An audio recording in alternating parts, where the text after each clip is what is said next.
അല്ല, വളരെ വിശാലമായിട്ട് എല്ലാവരും കാര്യം പറഞ്ഞു. ആർ വി ബാബു സാറ് പറഞ്ഞ കാര്യങ്ങൾ ശരിയാണ്. ഞാൻ ആദ്യം പറഞ്ഞപ്പോൾ വിട്ടുപോയ കാര്യങ്ങൾ തന്നെയാണ്. ആ റവന്യൂ ലാൻഡും ദേവസ്വം ലാൻഡുമായി മിക്സ് ചെയ്ത് പോയ ഒരു ഇഷ്യൂ. അത് ശരിയാണ്, അങ്ങനെയും കുറേ പോയിട്ടുണ്ട്. ഇപ്പോഴും അത് അൺഐഡൻറ്റിഫയബിളായിട്ട് കിടക്കുകയാണ്. അതിൻ്റെ ഒരു പ്രതിഫലനമാണ് ഇപ്പോൾ നേരത്തെ ചൂണ്ടിക്കാണിച്ച ഒരു മേജർ ഇഷ്യൂ. നാഷണൽ ഹൈവേയുടെ ഡെവലപ്മെൻറ്റ് വന്നപ്പോഴും പല സ്ഥലങ്ങളിലെയും ലാൻഡ് അക്വിസിഷൻ വന്നപ്പോഴും ദേവസ്വം ലാൻഡ് അക്വയർ ചെയ്യപ്പെടുന്നു. ക്ഷേത്രഭൂമി, മതിൽക്കെട്ടിനകത്തുള്ള ഭൂമി ഏറ്റെടുക്കുന്നു. ചില ക്ഷേത്രങ്ങൾ പോലും പൊളിച്ച് ഏറ്റെടുക്കുന്നു. പക്ഷേ അതിന് നിയമാനുസരണം ലഭിക്കേണ്ട കോമ്പൻസേഷൻ ദേവസ്വം ബോർഡിന് കിട്ടുന്നില്ല. കിട്ടാതിരിക്കുന്നതിൻ്റെ കാരണം രണ്ടാണ്. ഒന്ന്, വാങ്ങിക്കാൻ ശ്രമിക്കുന്നില്ല. രണ്ട്, നിയമപരമായ കുരുക്ക് വരുന്നു എമ്പോൾ അതെങ്ങനെ അത് നേരിടണം എന്ന് മനസ്സിലാക്കാനോ അതിനുവേണ്ടി ശ്രമിക്കാനോ ദേവസ്വം ഭരണാധികാരികൾ, ഞാൻ ബോർഡ് മാത്രമല്ല ബോർഡും ഉദ്യോഗസ്ഥന്മാരും അതിനുവേണ്ടി ശ്രമിക്കുന്നില്ല. ഒരു ഉദാഹരണം ഞാൻ പറയാം.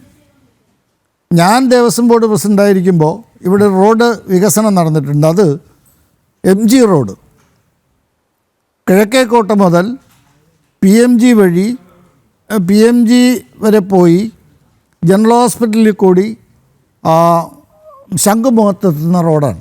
42 കിലോമീറ്റർ റോഡ് വികസനം നടക്കുന്നത് അപ്പോഴാണ്. അന്ന് ഞാനിതിനെക്കുറിച്ച് മനസ്സിലാക്കിയിരുന്നില്ല. പക്ഷേ അന്നത്തെ റവന്യൂ മിനിസ്റ്റർ എന്നെ വിളിച്ചിട്ട് ദേവസ്വം ലാൻഡ് ഇതിനകത്ത് ഇൻവോൾവ് ആയിട്ടുണ്ട്, ഈ ലാൻഡ് ഡെവലപ്മെൻറ്റിൽ ദേവസ്വം ബോർഡുമായിട്ട് എഴുത്തുകുത്ത് നടന്നിട്ട് അത് തീർന്നിട്ടില്ല, അതുകൊണ്ട് ആ ലാൻഡ് സറണ്ടർ ചെയ്ത് തരണം എന്ന് പറഞ്ഞു. അപ്പോൾ ഞാൻ അത് ദേവസ്വം ബോർഡിൽ ഫയലുണ്ടോ എന്ന് നോക്കുമ്പോൾ അവസാനം കണ്ടുപിടിച്ചു. വലിയൊരു കെട്ടിടത്തിൻ്റെ പൊക്കമുള്ള ഫയൽ അവിടെയുണ്ട്. എത്രയോ വർഷക്കാലമായി എഴുത്തുകുത്ത് നടക്കുന്നതാണ്. ഒരു മിനിസ്റ്റർ മീറ്റിംഗ് വിളിക്കാൻ പറഞ്ഞു, വിളിച്ചു. അപ്പോൾ PWD എടുത്ത സ്റ്റാൻഡ്, PWD ആണ് ആ ലാൻഡ് ഡെവലപ്മെൻറ്റ് നടത്തുന്നത്, റോഡ് ഡെവലപ്മെൻറ്റ് നടത്തുന്നത്. PWD എടുത്ത സ്റ്റാൻഡ് എന്ന് പറഞ്ഞാൽ ഗവൺമെൻറ് ലാൻഡിന് കോമ്പൻസേഷൻ കൊടുക്കാൻ പറ്റില്ല. ദേവസ്വം ലാൻഡ് എന്ന് പറയുന്നത് ഗവൺമെൻറ് ലാൻഡാണ്, അതിന് കൊടുക്കാൻ പറ്റില്ല. ഇതാണ് ഒരു സ്റ്റാൻഡ്. ഞങ്ങൾ കൊടുക്കുന്ന വ്യക്തിയൊക്കെ കൊടുക്കൂ, ഞങ്ങളുടെ നിയമം അങ്ങനെയാണ്. ഇതാണ് അവരെടുത്ത സ്റ്റാൻഡ്. ഞങ്ങളുടെ നിയമം അങ്ങനെയാണ് എന്ന് പറഞ്ഞാൽ PWDക്ക് കേരളത്തിൽ പ്രത്യേകമായ നിയമമുണ്ടോ ഇല്ലയോ എന്നുള്ളതാണ് വേറൊരു ക്വസ്റ്റ്യൻ. അത് ചോദിച്ചപ്പോൾ നിങ്ങളുടെ നിയമം ഏതാണെന്ന് ഞാൻ ചോദിച്ചു. അപ്പോൾ അവസാനം ലാൻഡ് അക്വിസിഷൻ ആക്റ്റാണ്. ലാൻഡ് അക്വിസിഷൻ ആക്റ്റ് ആണെങ്കിൽ ഗവൺമെൻറ് ലാൻഡ് ഒഴിച്ചിട്ടുള്ള ബാക്കി എല്ലാത്തിനും കോമ്പൻസേഷൻ കൊടുത്തേ പറ്റൂ. അവസാനം വഴങ്ങി. എങ്ങനെ വഴങ്ങി എന്ന് ചോദിച്ചാൽ ഒരു കോംപ്രമൈസിൽ ഞാനും എത്തി. ഗവൺമെൻറ് ഫണ്ടില്ല, അപ്പോൾ തരണം വികസനം അതിന് ഫണ്ടില്ല. അതിന് പകരം ഒരു കാര്യം ചെയ്തു. ആ ലാൻഡ് എനിക്ക് നല്ല വ്യക്തമായി ഓർക്കുന്നുണ്ട്. ആയുർവേദ കോളേജിൻ്റെ അവിടെ ദേവസ്വം ബോർഡിൻ്റെ 5 നില കെട്ടിടം, അതിൻ്റെ ഫ്രണ്ടിലുള്ള ലാൻഡ് മുതൽ തുടങ്ങിയാൽ പിന്നെ വരുമ്പോൾ ഈ ശംഖുമുഖത്ത് 7 ഏക്കർ സ്ഥലമുണ്ട് നമ്മുടെ അവിടെ, 7.5 ഏക്കർ. ആ ലാൻഡ് വരെ വരും. ഇതിനിടയ്ക്കുള്ള PMGയിലെ ഹനുമാൻ ക്ഷേത്രത്തിൻ്റെ മുമ്പിലുള്ള ലാൻഡ്, കമ്മട്ടം ക്ഷേത്രത്തിൻ്റെ കമ്മട്ടം ഗണപതി ക്ഷേത്രത്തിൻ്റെ ലാൻഡ്, ഇങ്ങനെ പോവുകയാണത്. അവസാനം കോമ്പൻസേഷൻ തരാൻ തയ്യാറായി. മാത്രമല്ല PMGയിൽ ഹനുമാൻ ക്ഷേത്രത്തിനോട് ചേർന്നിരിക്കുന്ന PWD ലാൻഡ്, ആ ലാൻഡ് ഇതിന് പകരമായി അതിൻ്റെ പുറകിൽ കിടക്കുന്ന ലാൻഡ് വിട്ടുതരാനും തയ്യാറായി. അങ്ങനെ കരാറുണ്ടാക്കിയാണ് അവസാനിപ്പിച്ചത്. പക്ഷേ ഇപ്പോൾ എനിക്കറിയാം ഒരുപാട് സ്ഥലങ്ങളിലെ ലാൻഡ് ആ ദേവസ്വം ഈ അക്വിസിഷൻ്റെ ഫലമായിട്ട് ബോർഡിന് കിട്ടേണ്ടുന്ന പൈസ വാങ്ങിയെടുക്കാൻ ശ്രമിക്കുന്നില്ല. പക്ഷേ കഴക്കൂട്ടത്ത് ഞാൻ മനസ്സിലാക്കിയെടുത്തോളം കഴക്കൂട്ടം മഹാദേവ ക്ഷേത്രത്തിൻ്റെ സൈഡിലുള്ള ലാൻഡ് എടുത്തു. അവിടെ ആ ലാൻഡ് എടുക്കുന്നതിന് ചില റവന്യൂ ഉദ്യോഗസ്ഥന്മാർ കഴക്കൂട്ടത്തുകാർ കൂടിയുള്ളത് കൊണ്ട് തന്നെ ആ ക്ഷേത്രത്തിന് കോമ്പൻസേഷൻ കിട്ടി എന്ന് പറഞ്ഞാൽ കിട്ടാത്തതല്ല എന്നാണ് ഞാൻ പറഞ്ഞത്. അപ്പോൾ പല കാര്യങ്ങളിലും നമ്മൾ ശുഷ്കാന്തി കാണിക്കുന്നില്ല എന്നുള്ള ഒരു വിഷയമുണ്ട്. അപ്പോൾ ഇത് ഞാൻ മറ്റേ കാര്യത്തിലേക്ക് വരാം. Internal auditing. അതെ, ഇൻറ്റേർണൽ ഓഡിറ്റിംഗ് ഞാൻ പറയാം. അതിന് മുമ്പൊരു കാര്യം സൂചിപ്പിക്കണമെന്ന് എനിക്ക്. ഈ ദേവസ്വം ബോർഡുകൾ ഈ നിലയ്ക്കാകാൻ എന്താ കാര്യം? എങ്ങനെയാണ് ദേവസ്വം ബോർഡിലെ ആളുകളെ സെലക്ട് ചെയ്യുന്നതിന് വല്ല മാനദണ്ഡമുണ്ടോ എന്നാണ് പ്രധാനപ്പെട്ട ഒരു ചോദ്യം തന്നെയാണ്. കൺഫ്യൂസീവാണ് ചോദ്യം. അല്ല സാർ, പൊളിറ്റിക്കൽ അപ്പോയിന്റ്മെന്റ്സ് അല്ലല്ല. ദേവസ്വം ബോർഡ് എന്ന് പറയുന്ന സ്ഥാപനം സർവതന്ത്ര സ്വതന്ത്രമായ ഒരു സ്ഥാപനമാണ്. ഇത്തരത്തിലൊരു സ്ഥാപനം കേരളത്തിൽ നിലവിലില്ല. തിരുവിതാംകൂർ പോലെ കൊച്ചിയും പോലെ TCHRA ആക്ട് പോലെ ഒരു നിയമം നിലവിലില്ല. എല്ലാം സ്റ്റാറ്റ്യൂട്ടറി അതോറിറ്റീസ് ആണെന്ന് പറയുമെങ്കിലും ഈ ബോർഡ് 1950 നിയമമാണ്. പക്ഷെ ആ നിയമം ബേസ് ചെയ്തിരിക്കുന്നത് 1949 ജൂലൈ മാസം 1-ാം തീയതിയിലെ കവനൻ്റാണ്. ആ കവനൻ്റിലെ പ്രൊവിഷൻസ് അതുപോലെ എടുത്തിട്ടാണ് വന്നത്. കവനൻ്റ് പറയുന്നത് രാജാവ് ഏത് രീതിയിലാണോ ഈ ക്ഷേത്ര ഭരണം നടത്തിയിരുന്നത് അതേപോലെ 3 അംഗങ്ങളുള്ളൊരു ബോർഡ് ഈ ക്ഷേത്രഭരണം നടത്തണം എന്നാണ്. കൊടുത്തിരിക്കുന്ന അധികാരം എന്താ? 15-ാം വകുപ്പിൽ പറയുന്നത് രാജാവ് ക്ഷേത്രകാര്യങ്ങൾ കൈകാര്യം ചെയ്തിരുന്നത് പോലെ ചെയ്യണം എന്നാണ്. 3 ആളുകളെ പറഞ്ഞിട്ടുണ്ട്. ഇൻറ്റഗ്രിറ്റി ഉള്ളവരെന്ന് തന്നെയാണ് പറഞ്ഞത്. അങ്ങനെയാണ് ആർ ശങ്കറും മന്നത്ത് പത്മനാഭനും വന്നത്. ഈ നിയമത്തിൻ്റെ അടിസ്ഥാനത്തിൽ ആ നിയമം മാറിയിട്ടില്ല ഇന്ന് വരെ. ആ നിയമം മാറാതിരിക്കുന്നിടത്തോളം ഭരണം സ്റ്റാറ്റ്യൂട്ടറി ആയിട്ട് നടത്തേണ്ടുന്ന ഭരണം ആ റൂൾ മേക്കിംഗ് പവർ പോലും അറിവോട് മനസ്സിലാവുമല്ലോ. റൂൾ മേക്കിംഗ് പവർ ഒരു ബോഡിക്ക് കൊടുത്തിട്ടുള്ള അതോറിറ്റി കേരളത്തിൽ വേറെ ഇല്ല. അല്പസ്വല്പമുള്ളത് യൂണിവേഴ്സിറ്റി മാത്രമാണ്. യൂണിവേഴ്സിറ്റിക്ക് അവരുടെ സ്റ്റാറ്റ്യൂട്ട് ഉണ്ടാക്കാനുള്ള അധികാരം കൊടുത്തിട്ടുണ്ട്. ബാക്കി ഏത് സ്റ്റാറ്റ്യൂട്ടറി ബോർഡാണെങ്കിലും അതിൻ്റെ റൂൾ മേക്കിംഗ് പവർ ആക്ട് വരുന്നത് ലെജിസ്ലേച്ചർ വഴിയും റൂൾ മേക്കിംഗ് ഗവൺമെൻറ് വഴിയാണ്. ഇത് ദേവസ്വം ബോർഡിൻ്റെ സകല റൂളും ഉണ്ടാക്കുന്നത് ദേവസ്വം ബോർഡ് തന്നെ. അങ്ങനെയുള്ളൊരു പ്രസ്ഥാനമാണത്.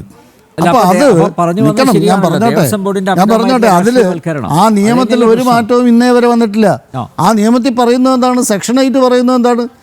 ഈ ദേവസ്വം ബോർഡിൻ്റെ വസ്തുക്കളെ സംബന്ധിച്ച് ധനത്തെ സംബന്ധിച്ചുള്ള audit shall be done by the auditors appointed by the high court of Kerala എന്നാണ്.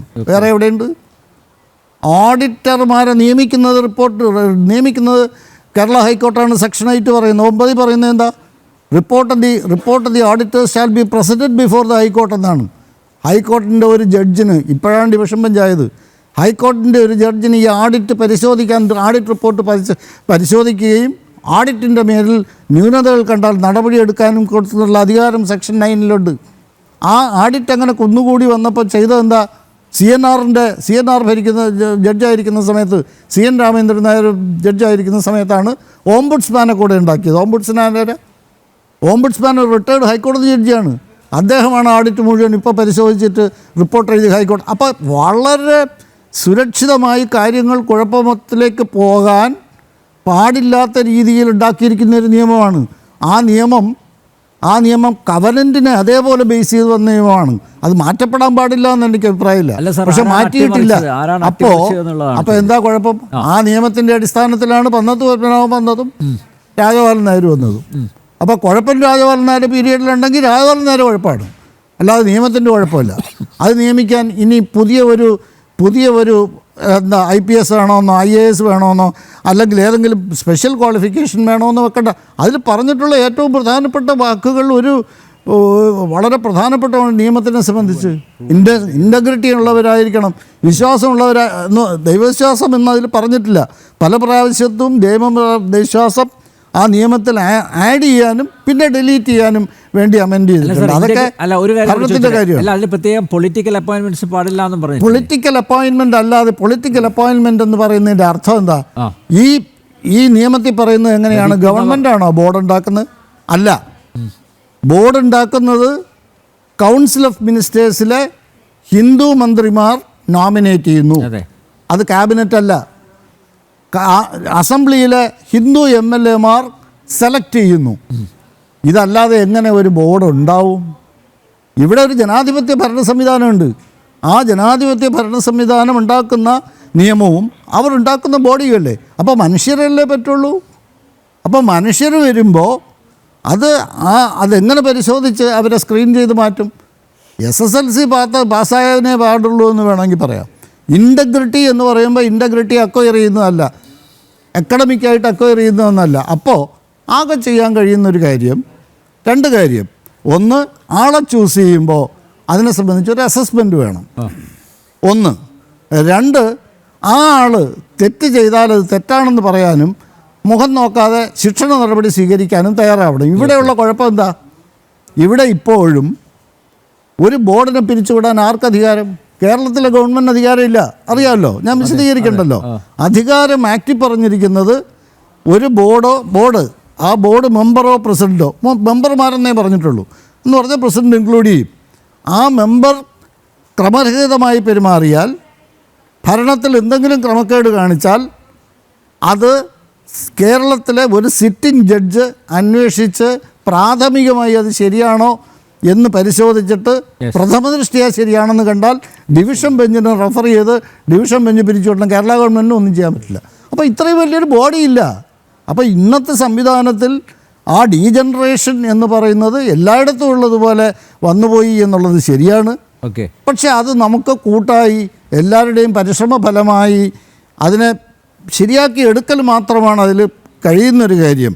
അപ്പോൾ ആളിനെ സെലക്ട് ചെയ്യുന്നത്. ഇനി ഇതിൽ ഞാൻ ഒന്നുകൂടി പറയാൻ ആഗ്രഹിക്കുകയാണ്. നമ്മൾ ശബരിമലയെയും അതുപോലെ ക്ഷേത്രങ്ങളെയും ധാരാളം കുറ്റം പറയുന്നുണ്ട്. ശബരിമലയിൽ ഒരുപാട് വികസന പ്രവർത്തനങ്ങൾ കഴിഞ്ഞ 50, 60, 70 അല്ല 75 വർഷക്കാലമായി നടന്നിട്ടുണ്ട്. അത് നമ്മൾ വിസ്മരിക്കരുത്. അത് ആരുടെയും പ്രത്യേകമായ കഴിവുകൊണ്ടല്ല, അതിൽ ഹൈന്ദവ സംഘടന കോൺട്രിബ്യൂഷനുണ്ട്. ഞാൻ ഭരിക്കുന്ന വർഷമൊക്കെ നിങ്ങൾക്കൊരു പക്ഷേ നമുക്കൊക്കെ അറിയാമല്ലോ, നമുക്ക് രണ്ടുപേർക്കും അറിയാം, വിഭാഗനൊക്കെ നമ്മുടെ നാട്ടിലും അറിയാമല്ലോ. നമ്മുടെയൊക്കെ ഹൈന്ദവ സംഘടനകളുമായി സഹകരിച്ച് തന്നെയാണ് ഭരണം നടത്തി പോയിട്ടുള്ളത്. ആരെയും ഒന്നും മാറ്റി നിർത്തിയിട്ടില്ല, ആരെയും മാറ്റിയിട്ടില്ല. വളരെ പ്രധാനപ്പെട്ട പ്രഖ്യാപനങ്ങൾ നടത്തുമ്പോഴും ഹൈന്ദവ സംഘടനകളെ കൂടെ അറിയാമല്ലോ. ഞാൻ ആ മകരവിളക്കിനെ സംബന്ധിച്ച് ഞാൻ പരസ്യമായൊരു അനൗൺസ്മെൻറ്റ് നടത്തിയിട്ടുണ്ട്. എന്താണ് മകരവിളക്ക്, എങ്ങനെയാണ് അത് നടക്കുന്നത് എന്നുള്ളത് എല്ലാ സംഘടനകളും എന്നെ സപ്പോർട്ട് ചെയ്തല്ലോ, നമ്മൾ തമ്മിൽ പോലും സംസാരിച്ചല്ലോ. അപ്പോൾ ആ നിലയ്ക്ക് ഭരണം കൊണ്ടുപോകേണ്ടത് ആവശ്യം തന്നെയാണ്. പക്ഷേ ഈ ഭരണ സംവിധാനം മാറ്റിയിട്ട് ഇനി ആർക്ക് കൊടുക്കണം, അങ്ങനൊരു സജഷനുണ്ടോ? ആരുടെ കയ്യിൽ കൊടുക്കും? മഹാരാജാവിന് തിരിച്ചു കൊടുക്കാൻ പറ്റുമോ? മഹാരാജാവിൻ്റെ കയ്യിൽ ഈ അടുത്ത കാലം വരെ ഇരുന്ന പത്മനാഭസ്വാമി ക്ഷേത്രം നിയമം റദ്ദ് ചെയ്ത് ഏറ്റെടുത്ത് ഇപ്പോൾ എന്താണ് അതിൻ്റെ സ്ഥിതി എന്നുള്ളത് പരിശോധിക്കണം. അല്ല, ആരുടെ കയ്യിൽ തിരിച്ചു കൊടുക്കണം എന്നുള്ളതിന് മറുപടി പറയണം. ഞാൻ സജഷൻ തന്നെയാണ് ചോദിച്ചത്, ക്രിറ്റിസിസം അല്ല.